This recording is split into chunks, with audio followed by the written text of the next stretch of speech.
hindi ho mabibigyan ng hustisya yung mga namatay sa extrajudicial killing kung hindi ho nagsama-sama ang Magdalo Party List at si Sonny Trillanes na pumunta ng ICC upang idemanda at ihabla itong dating Pangulo ng Pilipinas.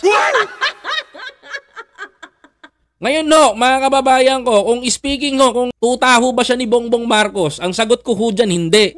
Mga kababayan, hindi nga ho nakikialam si Pangulong Bongbong Marcos sa usapin ng ICC.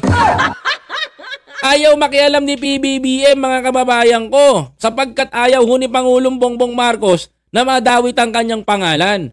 Ngayon, ipinipilit ho, mga kababayan ko, na idinadawit nitong gentleman ng congressman ng First District of Davao, itong si